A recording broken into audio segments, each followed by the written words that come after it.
తాకట్లో ఉన్న బంగారాన్ని విడిపించి ఆ రోజున మార్కెట్ ధర కట్టి మిగిలిన డబ్బును మీకు అందిస్తుంది కొమ్మూరి గోల్డ్.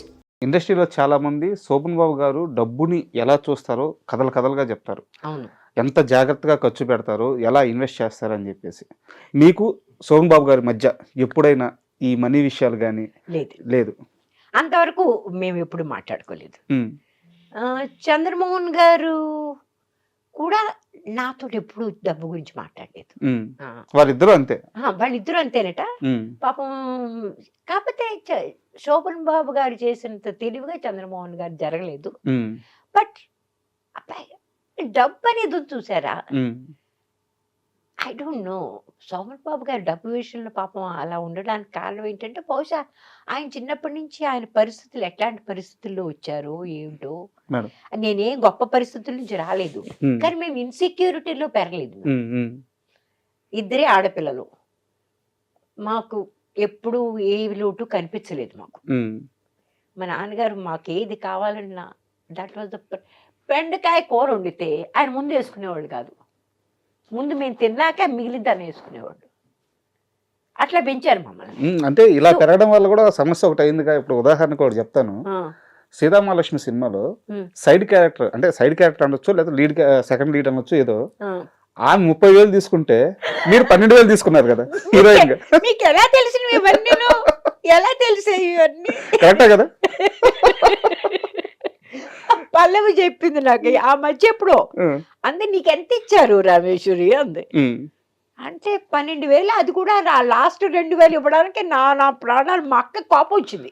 మా అక్క అంతే, ఎంత పొగరు వీళ్ళకి 2,000 ఇవ్వరా, ఇంత పెద్ద సక్సెస్ఫుల్ అయింది అని ఫోన్ చేస్తే నాయుడు గారు దరిద్రంగా మాట్లాడాడంట. మా అక్కకి ఇంకా కోపం వచ్చింది. వాళ్ళకి తిరుపతిలో ఫోన్ ఉండేది, తిరుపతిలో ఉండేది తను. కావాలి వాళ్ళు మాట మాటికి ఫోన్ చేసి 2,000 తీసుకుంటాను అంటే నాకు పంపిస్తామని నాకు పంపించేశారు. నాకు బహుశా డబ్బుల విషయంలో నేను చాలా కొంచెం కదా, నాకు చేత కాదు. ఈ మధ్య వచ్చేసింది నాకు. ఒక 4-5 నెలల నుంచి కాదు, ఒక సంవత్సరం నుంచి నేను డబ్బుల విషయంలో ఇదయ్యాను. చాలా లేటుగా. కానీ ఒకటండి, ఆ టైంలో ఇంత ఎక్కడిక్కడ సంపాదించేవాళ్ళం. అంతే కదా. ఇప్పుడు మనం 2 రోజులు చేసేది అక్కడ మొత్తం సినిమాకి వచ్చేది. అవును. సరే, కానీ హిందీలో కొంతమంది నాకు చాలా ప్రాంప్ట్గా పే చేసేవాళ్ళు. వాళ్ళు ఉండేవాళ్ళు. ఎన్నో ల్యాబ్ లెటర్స్ ఎందుకు పైకి అక్కడ చింపేసి పడేసినవి కూడా ఉన్నాయి. ల్యాబ్ లెటర్స్ ఉండేవి ఆ టైంలో. మీకు తెలుసా? తెలియదు. స్పెషల్గా ఇది హిందీ సినిమాల్లో. అంటే ఆ ల్యాబ్ మీకు ఆ డబ్బులు ఇస్తే కానీ ఆ ప్రింట్ బయటకు వెళ్ళనివ్వదు. Okay okay. ఆ రకంగా ఒక రకంగా లేని లెటర్ అది ఉండేవి. నా దగ్గర ఇన్ని ల్యాబ్ లెటర్స్ ఉండేవి. వాళ్ళు వచ్చేవాడు, ప్రొడ్యూసర్ వచ్చేవాడు, అమ్మా చాలా కష్టంగా ఉందమ్మా, సినిమా రిలీజ్ చేయలేకపోతున్నాం అమ్మా, ఇల్లు అమ్మేద్దాం అనుకుంటున్నా. బాబు వద్దు, మీరు ఇల్లు అమ్మొద్దు, పడేస్తా. So and you know my attitude was, వాళ్ళు ఇల్లు అమ్మి నాకు డబ్బులు ఇస్తే నాకు ఎందుకు డబ్బు, how am I going to? But Pallavi ఆ రోజు చెప్తే తనకు 30,000 ఇచ్చారంట, నాకు 12,000 ఇచ్చారంట. నాకు నవ్వు వచ్చింది నా మీద, అందుకని ఇంకేం లేదు. But I'm happy for she has got lot of lands, నాకు లేవు. ఆ క్యారెక్టర్ చేసిన పల్లవి గారికి, అంటే మళ్ళీ డబ్బు గురించి మాట్లాడుతున్నా తప్పుగా అనుకోవద్దు, వారికి ముంబైలోనే 200-300 కోట్ల దాకా ఆస్తులు ఉన్నాయని చెప్పి విన్నాను. నిజమేనా? బొంబాయిలో లేవనుకుంటానండి. ఓవరాల్గా అయినా ఇక్కడ చాలా ఆస్తులు ఉన్నాయి నాకు తెలిసిన. నాకు అంతకంటే ఎక్కువ తెలియదు, మాట్లాడకూడదు కూడా, నాకు తెలియకుండా అనవసరంగా నేను చెప్పకూడదు. బట్ షీఈస్ గాట్ గుడ్ కదా, విన్నాను, అందుకని అడిగాను మేడం. ఇంకా she's been very smart and intelligent. వాళ్ళ ఫాదర్ మా నాన్నగారు కూడా నా కోసం ఏదో పాపం తాపత్రయపడ్డారు. ఈ ఊళ్ళో ఒక ఫిల్మ్ నగర్ దానిలో ఆయనే డబ్బు కట్టారు, ఆయనే మొత్తం ఇదంతా కట్టారు. నేనేమి దానికి ఒక్క పైసా ఇవ్వలేదు.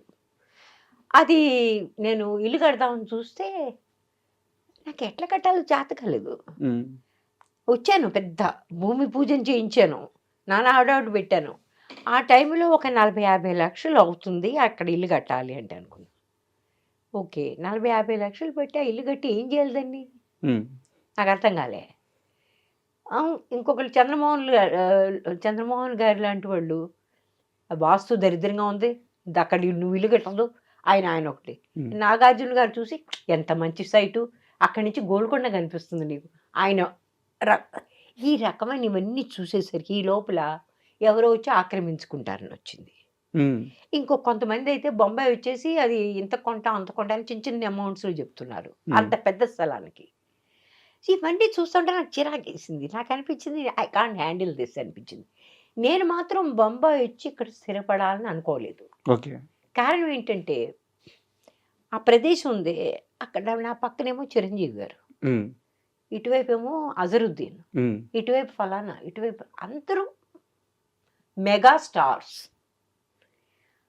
వాళ్ళు వెళ్ళేది ఫెరారీలును ముస్టాంగులు ఏమిటేమిటో, మన దగ్గరేమో మారుతి 800. నా పిల్లలు విపరీతమైన కాంప్లెక్స్లో పోతారు. I don't want it. That was the reason I don't want. ఇప్పుడు ఆ స్థలం ఏం చేశారు? అమ్మేశారు, అప్పుడే అమ్మేశారు. ఎంత కమ్మారు అప్పట్లో? 46-47 లక్షలు. ఎక్స్క్యూజ్ మీ, లక్షలు. ఎన్ని ఎకరాలు అది? ఎకరాలు కాదు, 1200 గజాలు. ఇప్పుడు ఎంత తెలుసు అక్కడ? తెలుసు, 20 కోట్లట. మంది కానప్పుడు మంది కాదు, గొడవే లేదు. అండ్ నిజం విషయానికి వస్తే తెలుగులో మీరు అప్పుడు కనిపించి చాలా సంవత్సరాలు అయిపోయింది. తేజ గారు అంటే నాకు తెలిసినంత వరకు ఏ కో డైరెక్టర్ ఫోన్ చేయలేదు, ఏ అసోసియేటివ్ ఫోన్ చేయలేదు, ఏ మేనేజర్ ఫోన్ చేయలేదు. తేజ గారు మీకు డైరెక్ట్గా ఒక కాల్ చేశారు, పలానా రోల్ ఉంది చేస్తారా, చేస్తే మీ ఇష్టం, బాగుంటుంది, లేకుంటే మీ ఇష్టం అని ఒక మాటతో ఒక ఫోన్ కాల్తో చేశారు. మీరు తర్వాత తేజ గారిని అడిగారా అసలు నేను ఎలా గుర్తొచ్చాను, నాకు ఎందుకు కాల్ చేసావని చెప్పి? ఆయన ఫోన్ చేశారు. ఆ టైం కూడా ఎట్లాంటిదంటే ఐ వాంటెడ్ టు వర్క్. మా అమ్మ పోయింది, ఓకే, ఒక వాయిడ్ వచ్చింది. అంటే నాన్న ముందే పోయారు, అమ్మ ఆ టైంలో పోయింది. పోయి ఒక 2 నెలలు అయింది. ఆ వాయిడ్ పోవట్లేదు నా మనసులోంచి.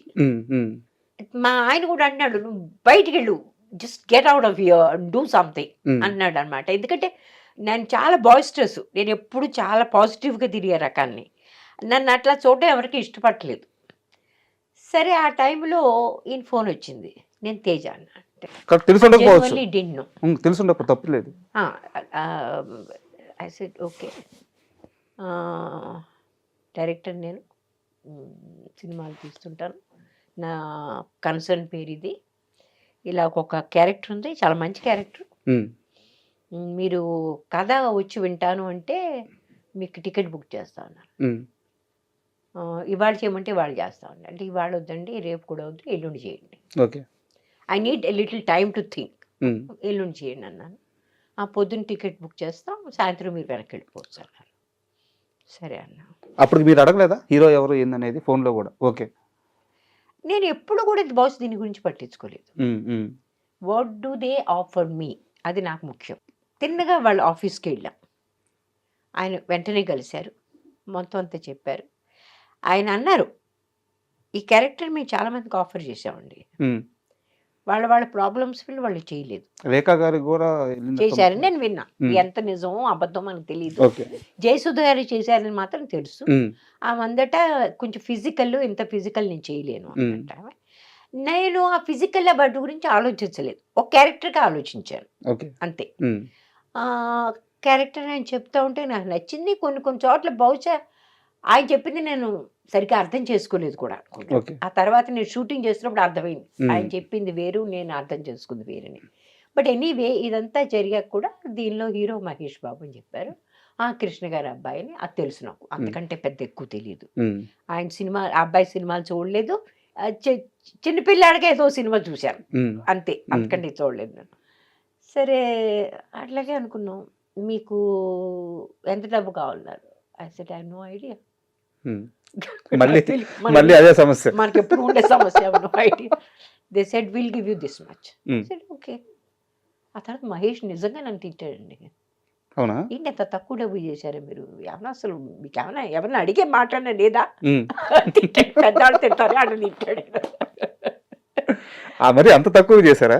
అంటే అంత తక్కువ అంటే నాకు తక్కువ అనిపించలేదు, కానీ ప్రపంచంలో చాలా మందికి ఇప్పుడు విజయశాంతి గారు సినిమా చేస్తారు, ఆవిడ ₹1,00,00,000 తీసుకుంటాను అనుకుంటా. నేను ₹1,00,00,000 నేను అడగలేను. నాకు అర్థం లేదనిపిస్తుంది. Why should they pay me that much money నాకు అనిపిస్తుంది. But I want a decent money. నేను ఇంత వచ్చి ఇంత టైం స్పెండ్ చేస్తున్నప్పుడు I want a decent amount of money, but not exorbitant. అది అదే మీరు ఇల్లు అమ్ముకుని నాకు డబ్బులు వద్దు. కాదు, తేజ గారిని అడిగారా ఈ క్వశ్చన్? నాకే ఎందుకు ఫోన్ చేసి ఎలా గుర్తొచ్చాను అడిగాను. అలా అంత డైరెక్ట్గా అడగలేదు, బట్ నేను ఎట్లా గుర్తొచ్చాను మీకు అడిగాను. అడిగితే అన్నారు, మీరు ఎలా గుర్తొచ్చారు నేను ఇప్పుడు చెప్పలేను, కానీ మిమ్మల్ని మేము మర్చిపోలేదు అన్నాడు.